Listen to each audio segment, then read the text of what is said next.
All right, welcome back. This is video 2, and we are going to explain what are the lost tribes of Israel? What does that mean? Why is that important? Well, I want to say this is massive significance for you in many ways. So we're going to dig into history to understand what that means today. All right.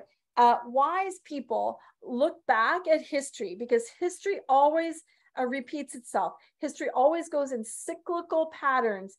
And so a wise person goes back into history, understands the cyclical patterns to understand where are we today, where are we headed, and so they make wise decisions moving forward, so that they're,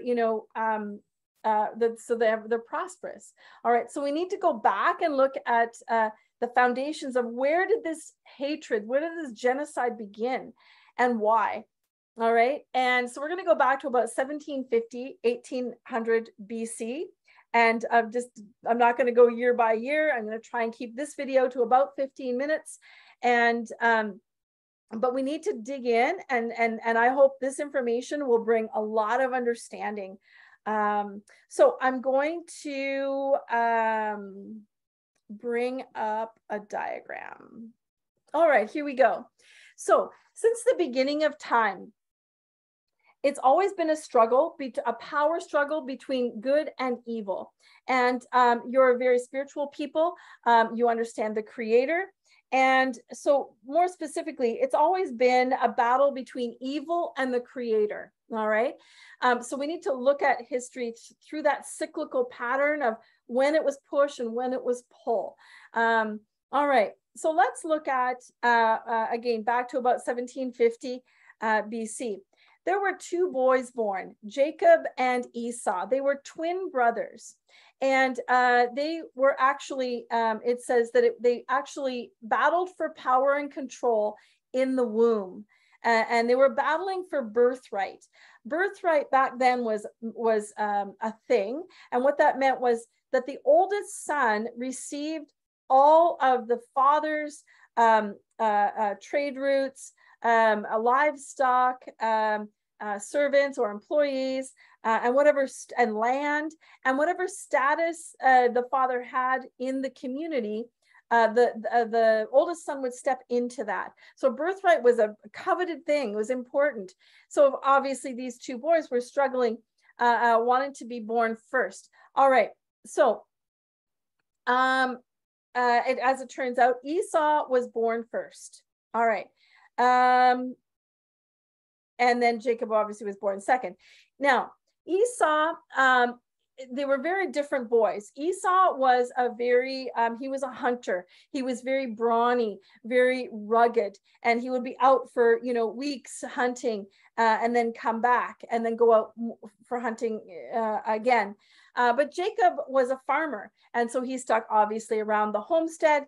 And there's one particular time, Jacob was cooking a stew for supper for the family. His mother was named Rachel, and his father was named Isaac. So Esau comes back from a hunting trip, and he's really hungry. And he says to Jacob, I'm really hungry. Give me a bowl of your stew. Well, Jacob says, well, I'll give you a bowl of my stew if you give me the birthright.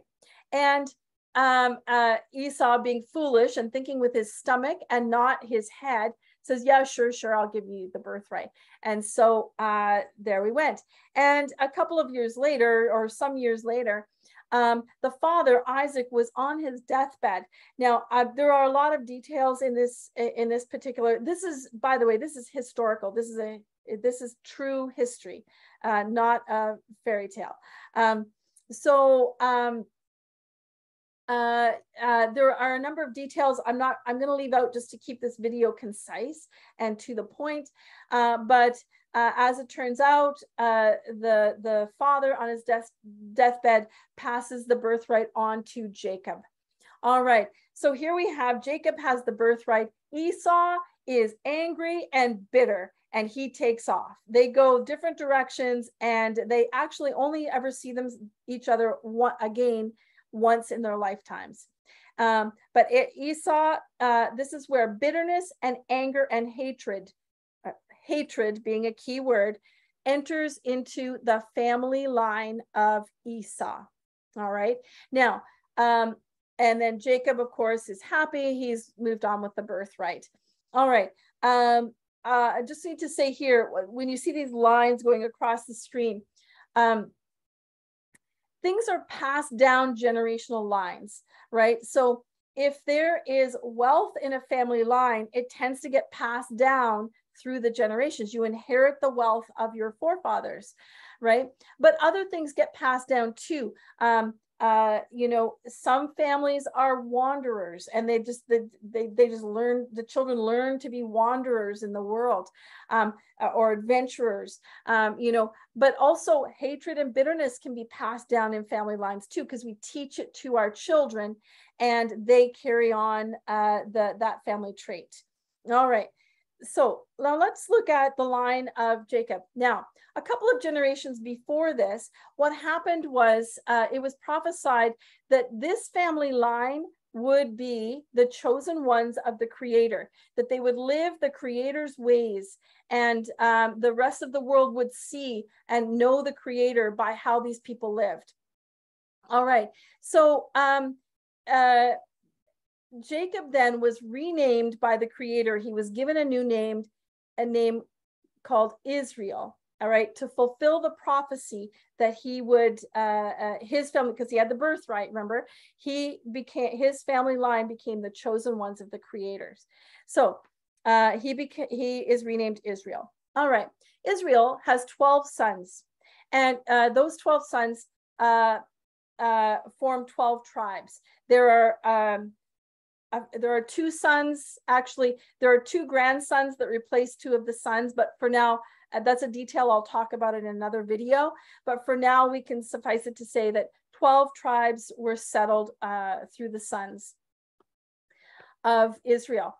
So they become the 12 tribes of Israel. Now, the Creator has given this choice land to his chosen ones. And we know that today as the nation of Israel. That's why it's named Israel, is after this father, this patriarch, Israel. All right.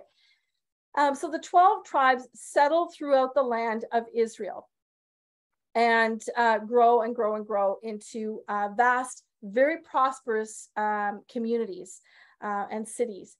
A few generations later, King Solomon is born.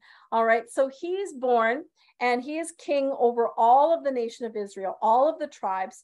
Now, what's important about King Solomon is he from the very beginning, he said, I want to lead in all the Creator's ways. I want to honor the Creator. And because he did that, he was known to be the wisest man ever to live. And it's because he did everything the Creator's way. Even how he did government, how he did business, and how he allocated the land, how they farmed, how they did everything was all the Creator's ways. And so he became very, very prosperous. And it said when other kings and queens from other nations would come to visit, they made observations that even the servants were wealthy. Everyone was healthy. Everyone was happy in that land. And just actually, I have a figure here. Solomon built a palace that in today's figures, today's US dollars, it was worth this much money, $216,603,576,000. That's what it'd be worth in US dollars today. That's just the palace. So you can imagine how incredibly, unimaginably wealthy they were. And it's because they did everything the Creator's way. Well, King Solomon actually began to lust after women from other nations that worshipped other gods, like the god of the sun and the god of the water and the god of all these other things. And he married these women, and back then they had many wives, but they had many wives because they needed to populate the earth, so they need to have lots of children. Anyway, so he starts marrying these, and he allows them to worship their gods, you know, in the land of Israel. So it becomes corrupted, and it's not, the balance is gone from doing everything the Creator's way. So King Solomon then, so everything's starting to fall apart. King Solomon dies, and the 12 tribes actually divide. And this is a critical piece now. When they divide, they become conquered. So what happened was 10 of the tribes moved to the north of the land of Israel, and they formed the 10 tribes of Israel. Then 2 of the tribes moved to the south of the land and became the 2 tribes of Judah. All right. Now, this is when, shortly after they divided, other now kings from other nations, from Egypt, Assyria, and Babylon. So Assyria is the area of kind of Turkey and northern Iraq, and Assyria is, oh, sorry, that was Assyria. Egypt is Egypt, where it is now. And Babylon is actually the land or the nation of northern Iran, or it's known as, the capital city is, starts with a B, in Iraq. I can't remember it off the top of my head right now, but so they're all taken into captivity. They're all taken hostage. They become slaves in these other lands. So now they're punished or killed if they worship the Creator. If they follow the Creator's ways, they are killed or punished, right? Okay, so we're seeing historical patterns here now. They are they lose all of all the gold, all the stuff they had is all taken and looted by these evil nations. All right, so the tribes are dispersed and gone. All right, we're going to revisit this later on, but we're going to leave that story there for now, and we'll come back to it later. But let's look at the line of Esau. How did this family line progress? Where does that leave us today? All right. So we're going to look many generations later. The family lines of Esau today are represented primarily by the Rockefellers and the Rothschilds. These are large family lines that live all over the world. And they are actually, I guess their main thing they're known for is they own or run the world banking system. All of the world's major banks are majority owned by the Rockefellers and the Rothschilds. And there's some significance to that, which I'll go into in another video. But bottom line is they are using the money we have in our bank accounts to promote, how do I put it, their own businesses. They're using our money to buy bigger businesses for themselves, right? And these are the big businesses that are putting the small businesses, the small fishermen, the small farmers out of business. All right, like I mentioned before, the people in my area, the Indigenous people in my area are struggling to fish, to provide for a livelihood for their families. Well, this is the source of it. It is not the local police. It is not, it's our government is fulfilling the agenda of these people. And I invite you to watch the movie Seaspiracy on Netflix, and you will totally understand just that the fishing industry, which is a I think it's $1 trillion business internationally. It's what the battle you're facing is much bigger than you think. Anyways, but it's family lines like this that are running it all, right? It's beyond local governments. It's beyond local police forces. They're just doing fulfilling the agenda of these people. And I'm going to go into that more detail on that in another video. But the Rockefellers and Rothschilds, it's actually been proven now, they actually funded Hitler's campaign to exterminate the Jewish people, the Jews. All right. It's been proven. They funded it. All right. Now, let's look in. Let's tie this in. The power between the creator and evil. The evil, just like Esau wanted to overpower Jacob, Hitler wanted to extinguish and exterminate the chosen ones of the creator. The Jews are the descendants of Judah. That's how they get their names, Jews. They are the descendants of the tribes of Judah. And so Hitler wants to exterminate them. There's hatred that has come down the family line, right? To exterminate them, because then they can have power in their country, in the world even. All right. So I think you see where I'm going with this. Let's look at another family line, a man named Nimrod. All right. Nimrod, this guy was evil with a capital E. This guy was everything evil. He established what's called the master race. He established and declared that a caste system where the lightest skinned people with blonde hair and blue eyes are the superior race. They call it the Aryan race. And then from there, it would be light-skinned people with dark hair. And then the next darkest skin, the next darkest skin, all the way down to the darkest skin of all. He declared a status or a caste system of that. He established that. All right. And he also, from his family line, they established dynasties and royal families, saying this family is better than that family. Whereas in the creator's ways, a king, we need to have leaders. We need to have a leader. But a king is not considered better than the other people. He's simply, or she is simply a leader, right?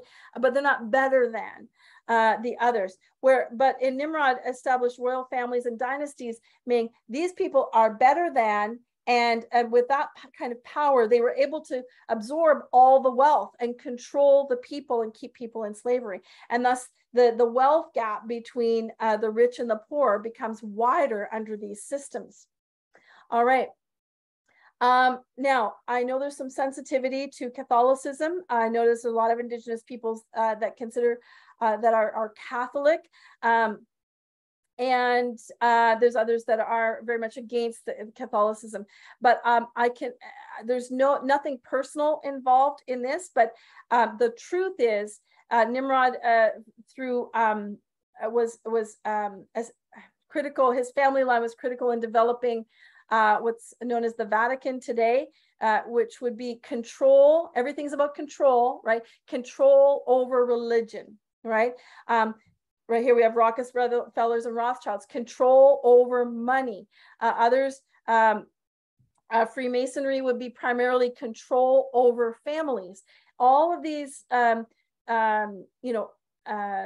societies were designed to get control over certain aspects of our societies. All right, from Nimrod's family line, also the Jesuit priests, the Illuminati, obviously the world banking system, mafias, big government, big pharma, big pharmaceuticals, big business. This all comes from the family line of Nimrod in an attempt to develop power in the world, all right, and control. All right, we'll get rid of that. All right, so I hope that this, I'm gonna check my notes here, make sure I said everything. Okay, so in this video, I just wanted to establish historical family lines where good and evil, it originated before there, but I just wanted to go back that far to explain family lines, and that these family lines exist today. And the tribes of Israel, you are the descendants of the tribes of Israel. And there's a significance to that. This explains why you are attacked, and even there's an attempt to exterminate your families. So in the next video, we will, let's see, next video, we're going to go into proof that you are the lost tribes of Israel. So I don't want you to just take me at my word. I'm happy to share the sources of my research and to prove it so that you can understand for yourself and you're not just taking my word for it. All right, we'll see you on the next one.